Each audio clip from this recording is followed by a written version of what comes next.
नमस्कार विद्यार्थी मित्रांनो, व्यंकटेश एज्युकेशन अँड संस्कृती या आपल्या चॅनेलवर सर्वांचे सहर्ष स्वागत आहे। आजच्या व्हिडिओमध्ये आपण स्कॉलरशिप शिष्यवृत्ती परीक्षा इयत्ता 4थी विषय गणित यामध्ये आपण काही महत्त्वाचे गणित आजच्या व्हिडिओमध्ये आपण सोडवून घेणार आहोत। व्हिडिओ सर्वांनी शेवटपर्यंत बघा, कारण त्यातील प्रत्येक प्रश्न आपल्या परीक्षेच्या दृष्टीने महत्त्वाचा आहे। बघा, व्हिडिओला सुरुवात करूया। तत्पूर्वी नेहमीप्रमाणे व्हिडिओ आवडल्यास व्हिडिओला लाईक करा, आपल्या मित्रमैत्रिणींना शेअर करा, चॅनलवर नवीन असाल तर चॅनलला सबस्क्राईब करा।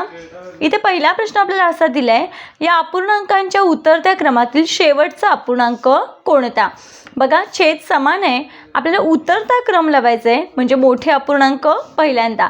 मग बघा, 1 नंबरला हा येणार, 1 नंबर, 2 नंबर, 3 नंबर, 4 नंबर आणि हा 5 नंबर। मग शेवटचा अपूर्णांक आहे 8/25। पर्याय क्रमांक 1 हे आपल्या प्रश्नाचं योग्य उत्तर आहे। पुढचा प्रश्न बघा, 8/13 अधिक 7/13 बरोबर किती? बघा, छेद समान असेल तर आपण अंशांची काय करतो, बेरीज करतो।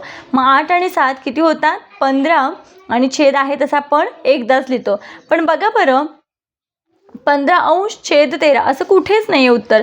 मग काय करूया आपण, याला काय करायचं, इथे 15 ला 13 ने भागूया। 13 एके 13, वजाबाकी करूया। 15 मधून 13 गेले, 14, 15, 2 राहिले, भागाकार किती आला आहे, 1, म्हणजे 1 हा काय आहे, पूर्णांक आहे। भागलंय कशाने, 13 ने, म्हणून मग 13 छेदामध्ये, आणि बाकी आले ती आपण इथे वर लिहून घ्यायची। मग बघा बरं, 1.2/13 पर्याय क्रमांक 3 मध्ये आहे, म्हणून मग इथे आपल्या या प्रश्नाचं योग्य उत्तर आहे पर्याय क्रमांक 3। पुढचा प्रश्न, 79/9 या अंशाधिक अपूर्णांकांचे पूर्णांकयुक्त अपूर्णांकात रूपांतर करा। सेम आता केलं तसंच करूया आपण। बघा, 79 ला 9 ने भागूया।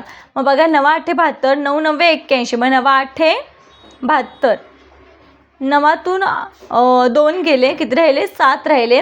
मग बघा, 8.7/9, कारण आपल्याला माहिती आहे बाकी राहिले ते आपण वर लिहितो, भागले ती संख्या खाली लिहितो। मग 8.7/9 पर्याय क्रमांक 2 हे आपल्या प्रश्नाचं योग्य उत्तर आहे। बघा, बऱ्याच वेळा मुलं अपूर्णांक म्हटले की त्यांचं कन्फ्यूज होतं, मग असं कन्फ्यूज करायचं नाही आहे।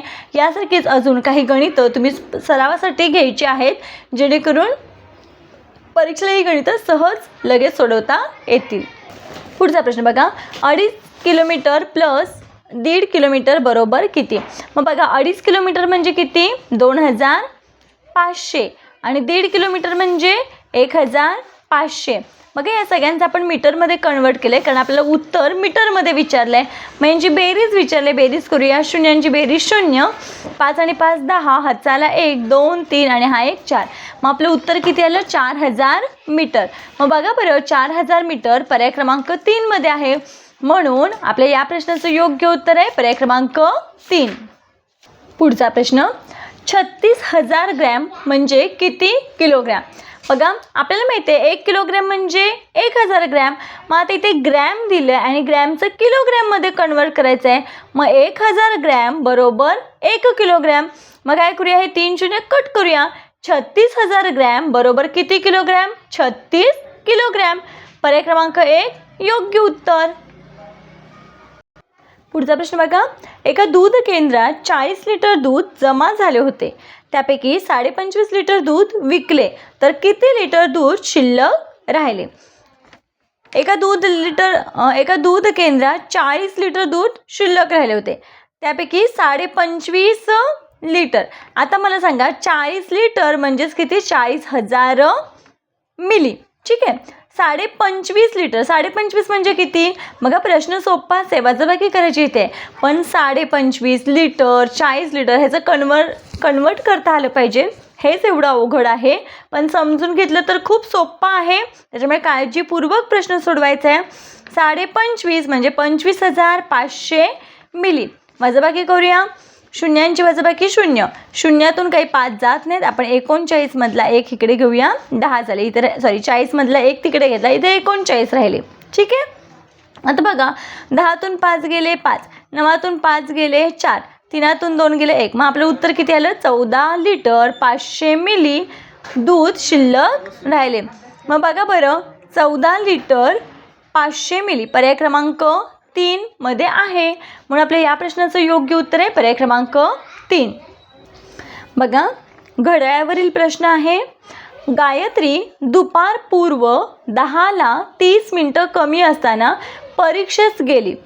दुपारनंतर 1:10 घरी आली, तर ती परीक्षेस किती वेळ गेली होती?